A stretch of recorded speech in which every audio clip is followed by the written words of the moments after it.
want to talk about two psukim that appear in Parashat Beha'alotkha. Vayibin so Aaron vayom Moshe, Kum Hashem v'yafutzu oivecha v'yanusu misanecha mipanecha, uvnucho yomar shuva Hashem revavot alfei Yisrael. These psukim are bracketed by two different nuns, and Chazal discuss why exactly are they bracketed. There's machlokas in Shabbos between two different Tanaim. One says it was bracketed in order to break the narrative sequence. And it doesn't really belong here, but for some reason they wanted to break the narrative sequence and separate the events that happened before Vayibin Sorah from those events that happened after Vayibin Sorah. According to that opinion, so before Vayibin Sorah, there was a certain problem that Am Yisrael, when they left Har Sinai, started marching from Har Sinai, there was like this feeling of relief. They're going like a tinok sheborech and Beit Sefer, like children that are running away from school.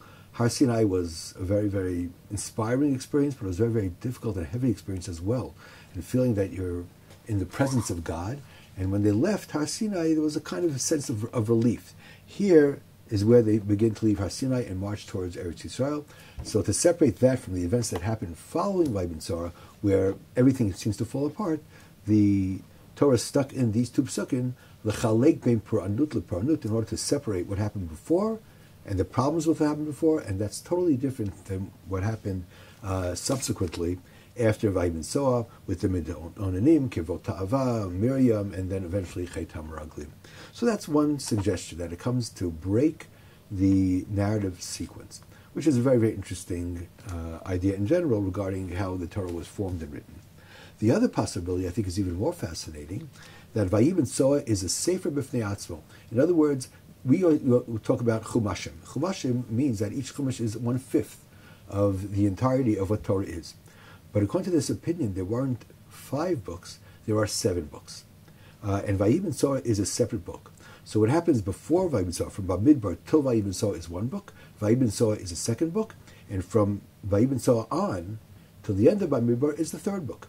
So if you have the other 4 books, Bereshit, Shmos, Vayikra, and Dvarim, and 3 books in Bamidbar, you have a total of 7 Sfarim. So it's not Chumashim, it's Shvuim, or whatever you would call it. And I'd like to discuss a little bit that idea that you have 3 different books over here. The first book and the third book are obvious because the difference between the events that occur up until Vayibin Sorah and the events that come after Vayibin Sorah is so stark that it's really clear. The first is setting up Machne Yisrael in order to march from Har Sinai to Eretz Yisrael, and everything seems to be ideal, perfect. Everything is working. Everything is fitting into place. Every single person finds his place. Every single Shevet finds his place. Every single Degel is exactly in place. The Kohanim, the Levim, everything fits in. And together, Am Yisrael begins to march from Har Sinai, and the beginning of the march is mentioned before Vayibin Sorah Aaron, and then Vayibin Sorah Aaron vayom Moshe is mentioned, and then afterwards, immediately, Vayom Kimptonim Rabbos Ni Hashem, and the trouble begins to fall apart, and everything begins to unravel. Everything begins to fall apart, and from this point on in Bamidbar to the end, everything falls apart, and then Am Yisrael has to regroup until they eventually get to their destination, which is Ever HaYarden. So what precedes Vayibin Sorah and what comes after are 2 separate books. One is an ideal vision, and the other is practically what happened, how everything fell apart, and how they had to put everything together. The only problem is, why is Vayibin Sorah Aaron a separate book? What's the meaning of that?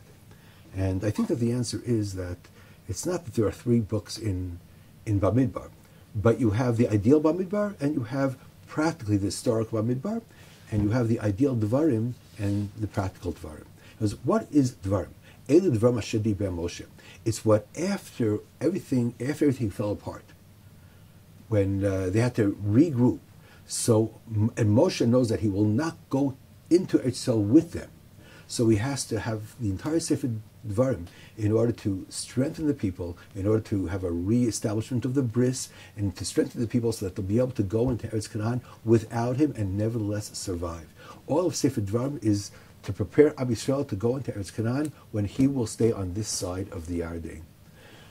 In the ideal Bamidbar, when everything is perfect, and Moshe Rabbeinu is going to go together with them, the parsha that immediately precedes is when Moshe tells Yisro, Chovev Chosein Moshe, Nosim Anachnu El Makom. We're about to go get there. We're about to go into Eretz Yisrael. Ki Hashem Diber Tov Al Yisrael. The Geula is about to happen. We're about to cross the Yarden. Everything is going perfectly. Moshe will be going with Am Yisrael into the Yarden. What is the Sefer Dvarim of the ideal Bamidbar? He's referring to the perfect Sefer Dvarim of what Moshe has to tell the people or has to say as a result of the perfect ideal Bamidbar. So you have the Bamidbar, the ideal Bamidbar, the ideal Dvarim, and then you have the historic Bamidbar and the historic Dvarim. So those are the, it's not really 3 and 1, but rather it's 2 and 2. The only thing that has to be clarified is, why does the Torah, according to this, have like a separate place for something which is ideal, which was never implemented, which never took place? Why is that so important? Why, it never really happened. And there are 2 possibilities. One, the ideal is something to aspire to. So the Torah always gives room for the ideal, even though practically maybe things have to be implemented in a more complex way. Bereshis bara Elokim es hashamayim v'tzaharetz. Ratzah HaKadosh Baruch Hu, God wanted to create the world b'midas hadin, but the world couldn't survive, and therefore he had to have some kind of integration of rachamim and din. It's not that God made a mistake, but there is certain an ideal that's expressed at the beginning of Bereshis that couldn't be implemented, but nevertheless the ideal is mentioned. But there might be a deeper reason, and the reason might be, what is truth? Is truth historical truth? What actually happened because of human weakness? Or maybe there's a deeper truth, a more essential truth to what could have been but wasn't implemented because of human weakness. It was Am Yisrael, if you take Am Yisrael in its pure sense, what they're capable of, maybe they were actually capable of that ideal Bamidbar and the ideal Dvarim. But it was human weakness and frailty and fears that led to the Chataim and the Meraglim and made everything fall apart. So that's what actually happened. But does what actually happened, the historical truth, reflect the essential truth? Does the Torah give room for something might be more real than what actually happened? More real in a deep and essential sense? When we talk about, we just had Shavuos. Shavuos celebrates the first Luchos. Why do we celebrate the first Luchos? They were destroyed. Na'aseh v'nishma, 40 days later, was a Chet HaEgel. We should celebrate only Yom Kippur when we got the Luchos Shnios. But nevertheless, we separate that Ma'amad of Har Sinai when Am Yisrael received the first Luchos, because there was something very, very real in that moment of Na'aseh v'nishma. And whatever happened subsequently because of human weakness cannot tarnish the reality of that perfect moment of Ma'amad Har Sinai. So even after Chet HaEgel, we still celebrate Shavuos, we still celebrate Ma'amad Har Sinai. It's a very, very real moment. And what historically happened afterwards does not tarnish the reality of that pure moment of Na'aseh v'nishma. And that might be also what's going on Bamidbar, according to this opinion. That pure moment of Bamidbar, of everything working out perfectly, the Macha being created, cannot be tarnished by the subsequent events that were a result of human weakness and human failings. There was something very, very true in that perfect ideal, which in Mir Hashem will be able to finally realize B'mheira B'yameinu Amen.